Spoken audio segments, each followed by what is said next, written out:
안녕하세요. 오늘의 데일리 뉴스레터에 오신 것을 환영합니다. 1. KF-21의 뜻밖의 변화. 2. 국산 ICBM 등장. 3. 한국은 봉쇄될 수 없다. 한번 진실을 알아봅시다. 사실 KF-21은 완전한 전투기가 아닙니다. 물론 지금의 KF-21도 중국, 은 일본 등을 바싹 긴장하게 만들기 충분하지만 아직 완벽이란 단어를 붙이기에는 조금 모자란데요. 그 이유는 바로 2028년까지 1차 양산되는 블록 1 모델 공대공 미사일만 장착될 계획이기 때문입니다. 제공권 확보 측면에서 보자면 공대공 미사일이 우선인 것은 당면하지만 실제 전장에서 다목적 활용이 요구되는 현대적 전투기 개념으로 보면 아직은 부족한 것이 사실입니다.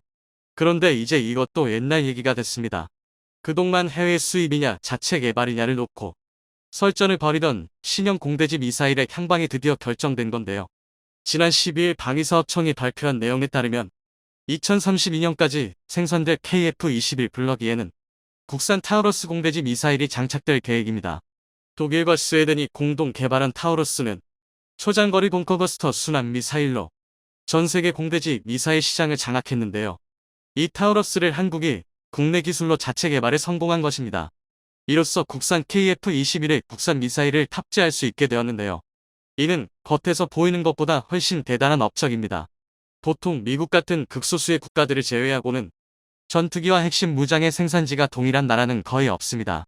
당장 우리 공군이 사용하는 F-15K만 봐도 전투기는 미국 4세대 전투기이지만 공대지 미사일은 독일과 스웨덴 합작사인 타우러스 시스템스가 만든 미사일을 사용 중인데요.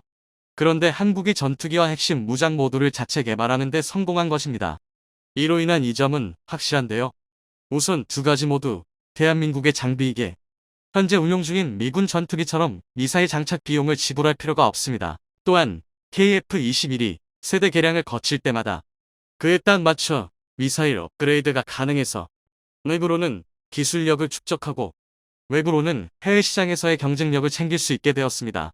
이처럼 현재도 시험 비행을 포함해 수많은 테스트를 거치고 있는 KF-21은 최상의 성능을 끌어내기 위해 다방면에서 노력 중입니다. KF-21이 강력한 전투기인 것은 맞지만 냉정하게 평가했을 때 4.5세대로서 갖는 기술력의 한계는 분명 존재하기 때문인데요. 그런데 중국의 반응은 한국과 정반대입니다. 5세대 스텔스기를 보유했음에도 KF-21 등장에 지나치게 관민 반응하고 있는데요. 중국의 날선 반응에는 그럴만한 이유가 있었습니다. 바로 KF-21이 중국이 자랑하는 제20 전투기의 카운터이기 때문입니다. 이 비밀은 KF-21의 얼굴을 보면 알 수 있는데요. 동그란 생김새가 귀엽기는 하지만 잘생긴 KF-21의 얼굴에 큼지막한 점이 하나 붙어있는 모습이라 한번 보이면 계속 신경이 쓰일 수밖에 없습니다.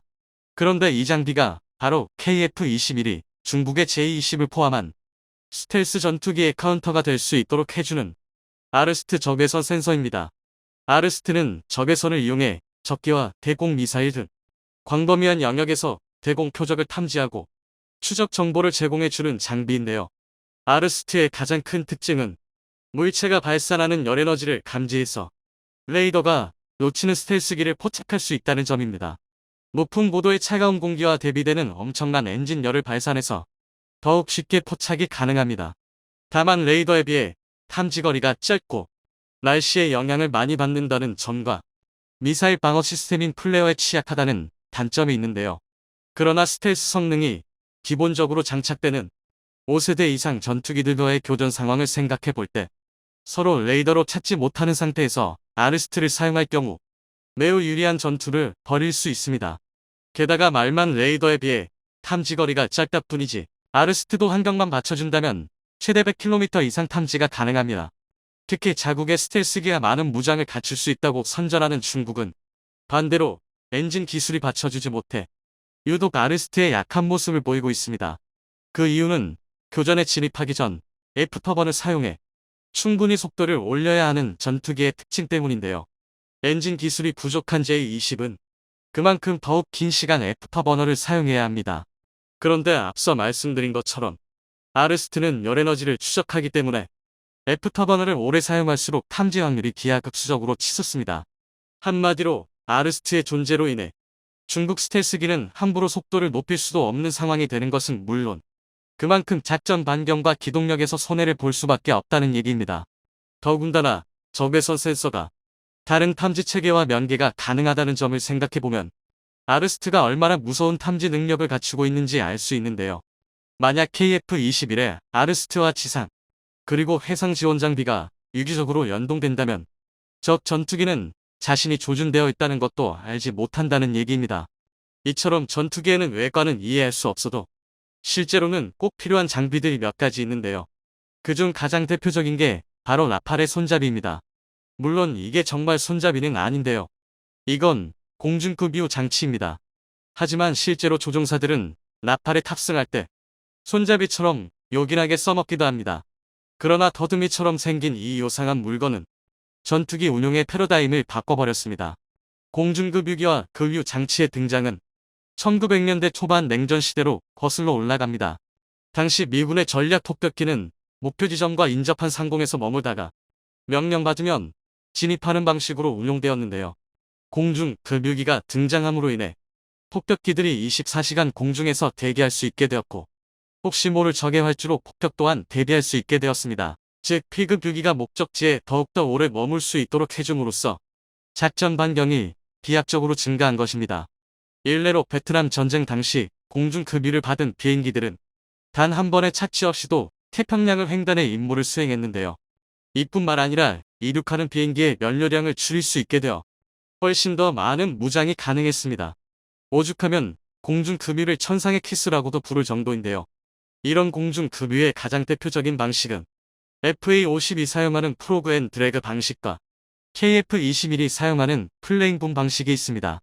먼저 FA-52 사용하는 프로그 드래그 방식은 배드민턴 셔틀콕처럼 생긴 드로그를 전투기에 달린 프로그에 결합하는 방식입니다. 더듬이처럼 생긴 프로그가 바깥으로 돌출된 이유는 프로그 드래그의 공중급유 방식에 있습니다. 플레잉 붐과 달리 프로그 드래그는 오로지 전투기 조종사의 조종만으로 프로그를 드로그에 꽂아야 합니다. 또한 꽂았다고 끝이 아니라 급유가 정상적으로 이루어지는지 조종사가 육만으로 계속 확인해야 합니다. 말로만 들어도 절대 쉬운 일이 아니란 걸 알 수 있는데요. 이를 조금이라도 해소하기 위해 가시성 확보 차원에서 프로브가 외부로 과도하게 돌출되어 있는 것입니다. 반대로 KF-21의 공중급유는 FA-50과 달리 플레잉 붐 방식을 활용하는데요. 여기서 붐은 주로 급유기의 꼬리 부분에 장착되어 있습니다. 붐에는 러버베이터라 불리는 V자 모양의 작은 날개가 달려 있는데 이로 인해 붐이 피급유기까지 비행하는 동안 균형을 유지하고 요동치지 않을 수 있습니다. 붐 방식의 장점은 프로그 드래그에 비해 굵은 급유관을 사용할 수 있어서 짧은 시간 동안 많은 양의 연료를 주입할 수 있다는 건데요. 단적인 예로 미 공군이 사용하는 붐 방식의 K-10 공중급유기는 분당 4,200리터의 연료를 주입할 수 있는 반면 프로그 드래그 방식은 평균 분당 1,700리터의 주입이 가능합니다. 일반적으로 전투기가 한 번에 받는 급유량이 2에서 3톤 이상이라는 걸 생각해보면 두 방식의 시간적 차이는 어마어마한데요.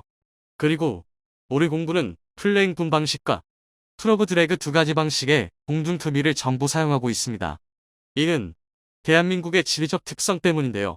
국토의 대부분이 산지인 탓에 넉넉한 활주로를 많이 갖추지 못한 대한민국 입장에서는 작전 반경과 작전 수행 능력에 따라서 엄격하게 전투기를 구별해 사용할 필요가 있습니다. 이처럼 상상하기도 어려운 다양한 이유가 모여 전투기의 모든 부품을 결정하는 것입니다. 하지만 가장 효율적인 방식을 찾기 위한 노력이 무조건 최신형 장비로 끝난 것은 아닌데요. 때로는 많은 사람을 착각에 빠지게 하는 재미있는 장비도 있습니다. 전투기는 고정된 경로가 존재하는 민간 항공기와 달리 실제 전투가 벌어졌을 때 얼마나 많은 연료를 사용할지 알 수 없습니다. 이러한 이유로 장착된 것이 바로 전투기의 연료 탱크입니다. 전투기 날개 아래쪽에 달린 두 쌍의 난립한 생김새 때문에 외부 연료 탱크를 미사일로 알고 계신 분들이 많은데요. 대표적으로 F-16 전투기에 외부 연료 탱크가 있습니다. 얼핏 보기엔 엄청난 파괴력을 가진 큼지막한 미사일처럼 보이지만 앞서 말씀드린 것처럼 외부 연료 탱크는 유사시 전투기가 최대한의 성능을 끌어낼 수 있게 하기 위해 존재합니다. 그래서 실제로 교전이 벌어질 경우 조종사는 버튼을 눌러 기동력에 방해가 되는 외부 면류 탱크를 전부 떨어뜨려 버리는데요. 그만큼 무게가 엄청나서 무장력의 손해를 볼 수밖에 없습니다. FA-52 블럭 20무로 개량되면서 공중급유 능력을 탑재하게 된 배경이죠.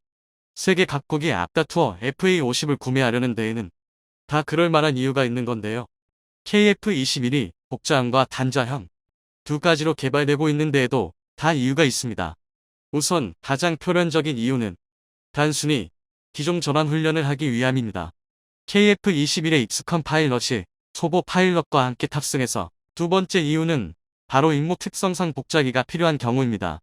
국내에서도 선풍적인 인기를 끈 탑건 매버릭의 FA-18F 슈퍼호넷 전투기를 떠올리시면 이해하시기가 쉬우실 텐데요.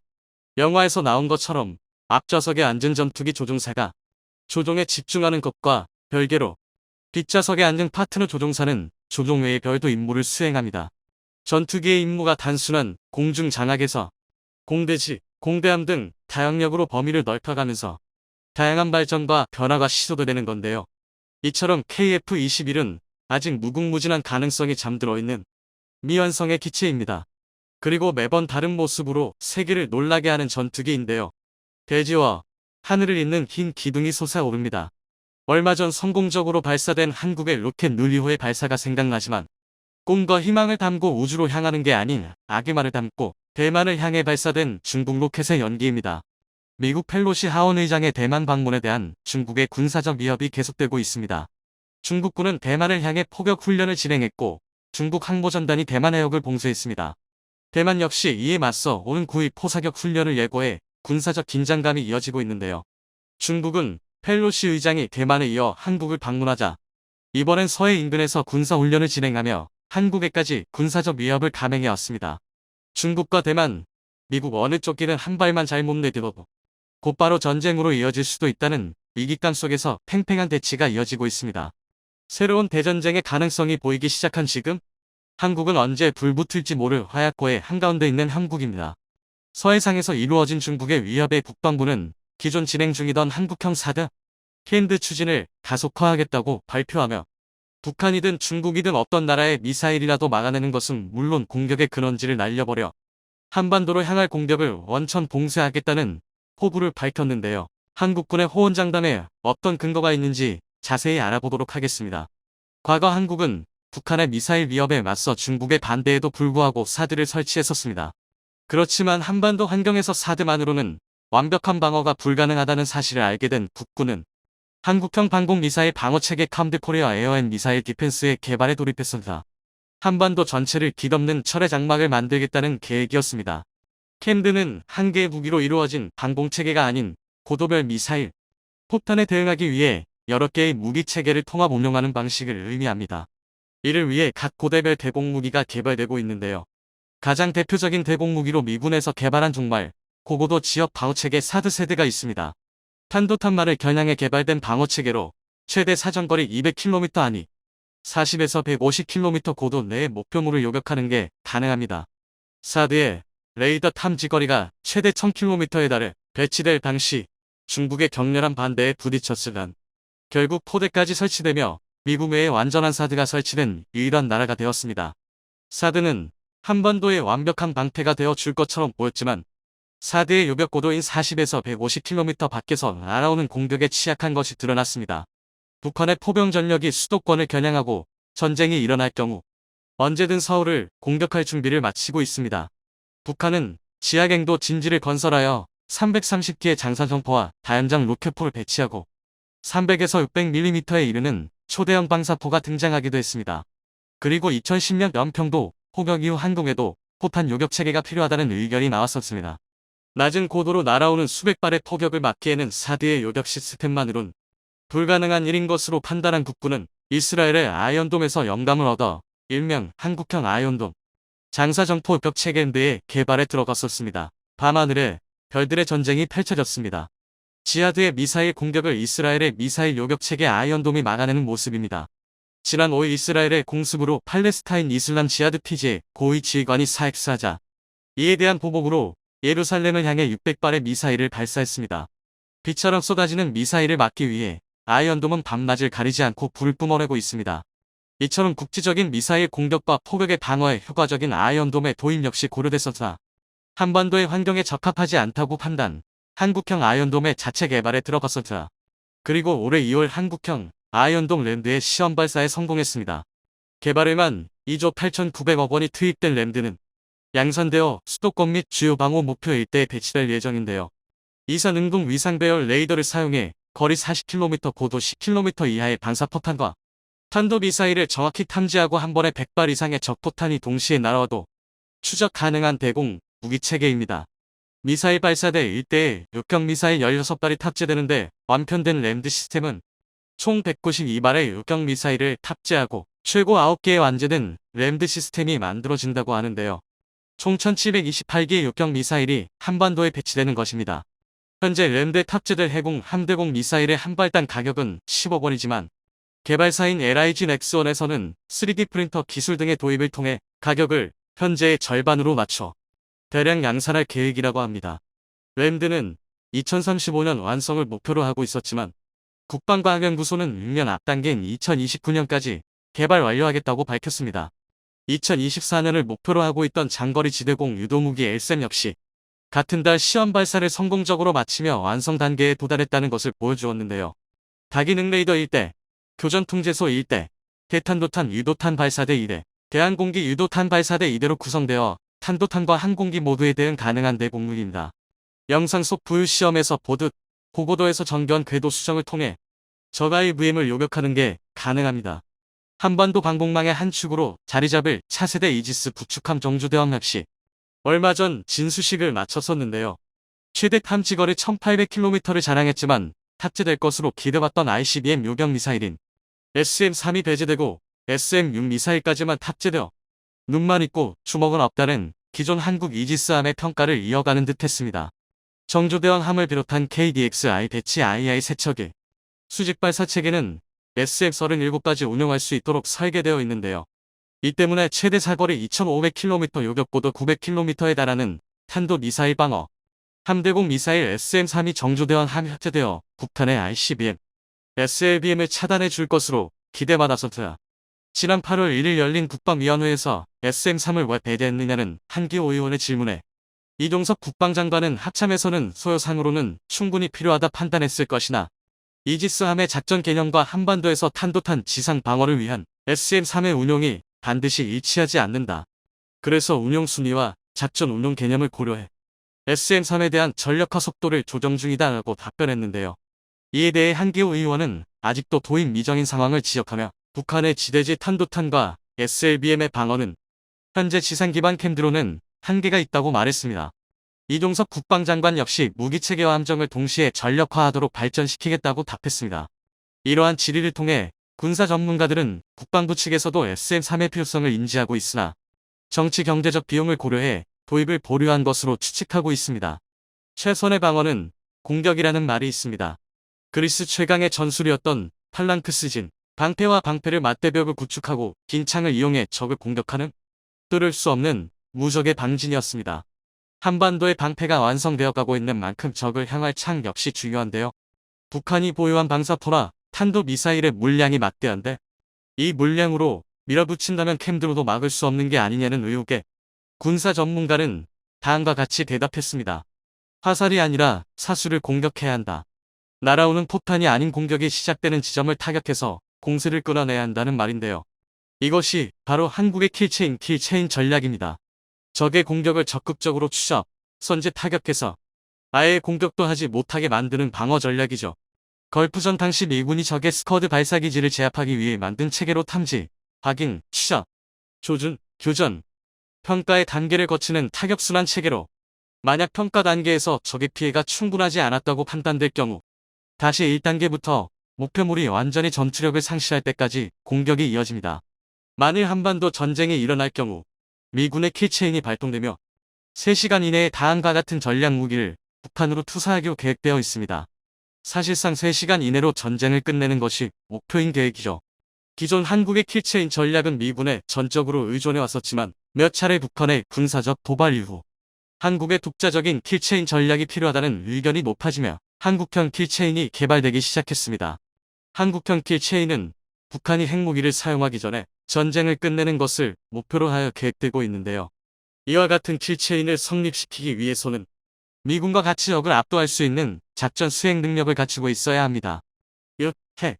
공군 주요 전력을 총동원한 일제 타격으로 30분 이내로 주요 목표물을 제압할 수 있도록 구축 중이며 2023년 완성될 계획입니다. 최강의 방패와 최강의 창을 부딪히면 누가 이기냐는 오래된 고사성어이죠. 모순의 대결은 현대에도 계속되고 있는데요. 현대전에서 이기기 위해선 최강의 창뿐만 아니라 최강의 방패도 가지고 있어야 할 것입니다. 최근 미국의 영화배우 레오나르도 디카프리오가 트위터에 중국을 비판하는 글을 올려 화제가 되고 있습니다. 중국 어선이 세계 곳곳의 어업 자원을 고갈시키고 있다며 비판하고 나선 것인데요. 사실 중국의 이러한 만행은 하루 이틀 일이 아닙니다. 한국 역시 수십 년간 그 피해에 시달리고 있는데요. 최근 공개된 자료에 따르면 중국이 5년간 서해에서 어획한 양만 무려 19만 톤에 달할 정도라고 합니다. 막심한 손해에도 불구하고 중국의 불법 어선들이 대부분 해상, 민병 소속으로 이뤄져 있어 저지하기가 힘든 상황이었습니다. 그러나 최근 들어 한국이 기막힌 대책을 찾아내면서 중국이 경악하고 있다고 하는데요. 미 해군은 힘을 보태 중국 해상 민병, 해군으로 주하고 대응하겠다며 엄포를 놓았다고 합니다. 그 자세한 내용 알아보도록 하겠습니다. 지난 9월 29일 미국의 유명 영화배우 레오나르도 디카프리오가 자신의 트위터에 중국 어선의 물고기 남획을 비판하는 글을 올리며 전 세계인의 관심이 집중되었습니다.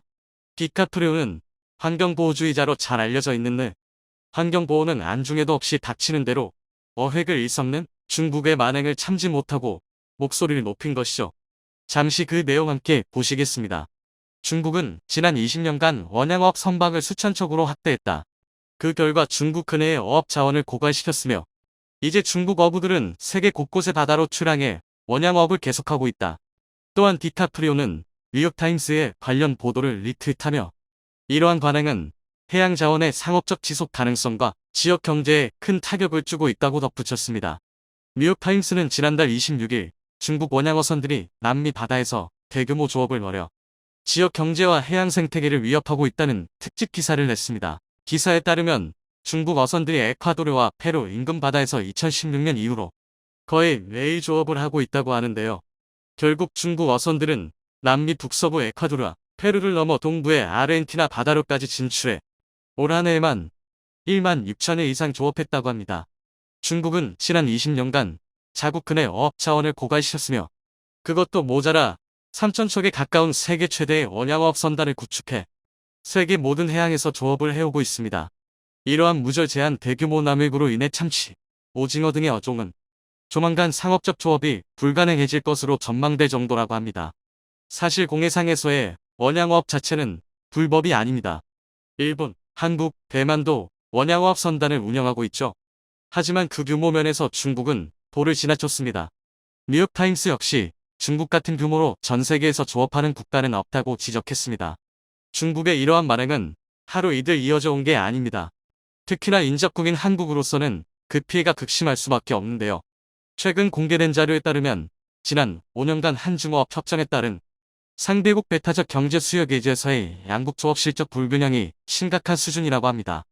2017년부터 2021년 동안 상대국 이즈 내에서 양국이 합의한 어선 척수는 1350에서 1500대 정도이며 어획 할당량은 5만 6천에서 7천 톤 정도였습니다. 입어 조건은 양국 모두 동일했지만 실제 이 기간 상대국 이즈에서 입어하는 어선 척수는 한국이 900척, 중국이 6,325척으로 무려 7배에 달하는 수치를 보였습니다. 어획량 또한 한국이 1만 4,874톤, 중국이 19만 8,904톤으로 13배나 많은 물고기를 잡아간 것으로 나타났습니다. 한중어업 협정은 지난 2000년 한중 양국의 짧은 수역 거리로 인해 획정되지 못한 해양 경계로 발생하는 서해상에서의 어업 분쟁을 조정하고자 체결한 협정인데요. 자료에서 확인된 듯이 합의된 어선 척수와 어획 할당량이 동일함에도 불구하고 실제 조업 실적에서 큰 차이가 나타나고 있기에 이즈 내 중국 어선의 불법 조업 행위에 대한 단속이 시급해 보입니다. 최근 5년간 이즈에서 불법 조업을 하다 발된 중국 어선은 특정 금지 구역 침범 39건, 영해 침범 33건, 무허가 105건, 제한 조건 위반 697건으로 총 874척에 달합니다. 이렇게 적발된 불법 조업 어선의 미납담보금만 무려 173억 300만 원인데요. 중국의 불법 어선들이 대부분 해상, 민병 소속으로 이뤄져 있기에 그 악행을 끊어내기가 힘들었습니다. 해상 민병은 서방 군사 전문가, 심지어 정보기관들조차 정확한 규모와 조직, 전력을 파악하지 못하고 있을 정도로 방대하고 복잡한 조직입니다. 해상 민병이 크게 확장된 것은 비교적 최근의 일인데, 중국은 2017년 이후부터 수십만 명의 퇴역 군인을 해상 민병으로 편입시켰습니다. 현재 해상 민병의 규모는 75에서 100만 명 안팎일 것으로 추정되고 있으나 정확한 수치는 중국 당국만 알고 있습니다. 이들은 이름만 민병이지 사실상 해군처럼 운용되고 있는데요. 이들에 대한 통제와 관리 감독, 교육 훈련과 보급은 중국 해군이 맡고 있어요. 일반 군인처럼 봉급과 수당을 받고 해상활동 전반에 대한 보험은 물론 연금 혜택까지 군인에 준하는 수준으로 받고 있습니다. 해상 민병의 선박은 대부분 어선으로 평소 어업에 종사하는데 정상적이고 합법적인 형태로 이루어지지는 않습니다. 해상 민병 선박들은 대상국 해양경비대나 해양경찰의 단속 자체를 무력화시키기 위해 100에서 300척씩 떼를 지어다니며 타국 배타적 경제 수역이나 영해에 들어가 어족 자원을 싹쓸이하고 있습니다. 이들은 우리나라 서해와 남해, 최근에는 동해까지 나타나 불법 조업으로 지역까지 싹쓸이해가고 있는데요. 우리 해경이 단속에 나서자 일사불란하게 배들을 붙이고 방어 진영을 갖춘 뒤 흉기를 이용해 조직적으로 저항하는 모습까지 보였습니다. 해상 민병은 중국 정부의 비호월의 전 세계 바다에서 활동하며 각국 해군, 함정의 동향을 파악해 관할 어업국에 보고하는 정찰 임무도 수행하고 때에 따라서는 직접적으로 물리력을 행사하기도 합니다. 이렇게 중국 해상 민병의 실체는 무장한 채 군사 임무를 수행하는 군인이지만 국제법상 민간인으로 위장하고 있습니다. 이들은 떼를 지어다니며 흉기로 무장하고 있어 일반적인 경찰력으로는 대응이 어려우나 그렇다고 해군이 나설 수도 없습니다. 국제법상 민간인에 대한 정규군의 공격은 전쟁 범죄 행위로 간주되기 때문인데요. 중국은 이를 악용해 해상 민병을 주변국의 주권을 침탈하는 수단이자 미군과의 해군력 격차를 좁히는 도구로 운영하고 있습니다. 미 해군은 해상 민병이 전시 상황 시 중국 해군의 통제하에 들어가 정찰 및 교란, 작전을 수행할 것이라고 보고 있으며 점점 더 강화되어 정찰, 교란보다 더 높은 수준의 적대 행위에 나설 것을 우려하고 있습니다. 실제로 해상 민병은 미 해군 함정을 공격한 적이 있는데요. 지난 2009년 3월 8일 남중국해 하이난다오에서 남쪽으로 120km 떨어진 공해상에서 미 해군 해양조사선 임팩커블과 갑자기 들이닥친 해상 민병 선박들의 에워싸여 위협을 당했습니다. 중국 어선들은 아무런 경고도 없이 나타나 임팩커블을 에워싸며 자신들의 바다에서 날아가라고 위협했는데 공해상에서 이 같은 위협 행위는 국제법 위반 행위입니다. 임팩커블이 요구를 따르지 않자 중국 어선들은 전속력으로 달려와 임팩커블을 들이받았습니다. 미 정보당국이 통신 감청 정보를 바탕으로 밝혀낸 바에 따르면 임팩커블을 공격한 중국 어선들은 해상 민병이었으며 당시 충돌 공격이 중국 어업국의 지휘 통제하에 이루어졌다고 합니다. 미국뿐만 아니라 남중국해를 사이에 두고 중국과 마주보고 있는 거의 모든 국가가 해상 민병의 물리적인 공격에 시달리고 있습니다. 이에 지난 2019년 존 리처드슨 미 해군 참모총장은 해상 민병이 남중국해에서 벌이는 각종 범죄 행위를 지적하며 해상 민병이 이 같은 행태를 계속할 경우 경고 직후 미국은 남중국해에 연안 전투함 LCS를 순환 배치하며 순찰 활동을 강화했지만 미국이 남중국해에 동시 투입할 수 있는 LCS는 많아야 2에서 3척으로 200에서 300척을 동시 투입할 수 있으며 수천 척 규모에 달하는 해상 민병에 대응하기는 힘들어 보입니다. 이런 상황에서 지난 9월 말 미군이 찾아낸 해답은 일명 킥싱크로 불리는 대한유도 폭탄이었습니다. 킥싱크는 지난 2021년 이 공군이 2000파운드급 잼에 간단한 개조를 가해 제작한 대한유도 폭탄입니다. 미군 최고의 가성비를 갖춘 연가형 대한 타격 무기로 미군의 큰 기대를 받고 있지만 사거리가 짧다는 결정적인 문제점이 있는데요. 킥싱크의 사거리가 28에서 30km 수준에 그치기 때문에 대량으로 배치하더라도 폭탄을 투발할 전투기나 폭격기를 또 다른 전투기가 엄호하는 식의 제한적인 형태로만 운용이 가능할 것으로 보입니다. 그러나 최근 들어 한국이 미국의 고민을 단번에 해결해줄 기막힌 대책을 찾아내면서 분위기가 급반전됐습니다. 한국이 고민을 해결해줄 유일무이한 무기체계 KGB를 개발한 것인데요. KGB는 500파운드급 항공폭탄을 더 멀리, 더 정확하게 투발하기 위해 개발됐으며 큰 날개를 이용해 무려 100km가 넘는 사거리를 가집니다. KGB의 최대 강점은 운용을 위한 별도의 시스템, 통합 작업이 필요 없다는 것인데요. 잼의 경우 폭탄에 부착된 유도 장치가 전투기나 폭격기의 장착 어댑터와 유선으로 연결되어야만 운용할 수 있기에 전투기의 소스 코드 정보를 받아 소프트웨어부터 하드웨어까지 손봐야 하는 대공사가 필요합니다. 그러나 KGB는 소형 태블릿 PC 하나로 모든 것을 해결합니다. 터치스크린 방식의 이 단말기는 블루투스로 KGB와 연결되기 때문에 기존의 무유도 폭탄을 장착할 수 있는 모든 항공기와 연동할 수 있습니다. 터치스크린에 표적 좌표를 입력하고 전송 버튼을 누른 뒤 폭탄을 투하하면 알아서 입력된 좌표로 날아가는데, 이 같은 간편한 인터페이스와 호환성 덕분에 F5나 F4와 같은 구식 전투기에도 탑재 가능합니다. 또한 KGB는 F-16이나 F-15와 같은 중대형 전투기에도 장착 가능하며 F-50은 물론 카일 전선 항공 동제기와 같은 소형 기체에도 탑재 가능합니다. 현재 개발되고 있는 이동 표적 타격용 KGB가 완성될 경우 미국의 잼 기반 퀵싱크 대비 사거리는 3배, 가격은 절반 이하의 대함 타격 무기가 탄생하는데요. 우리 KGB가 더 큰 역할을 맡아 전 세계로부터 중국의 악행을 막아줄 수 있는 강력한 대안이 됐으면 좋겠습니다.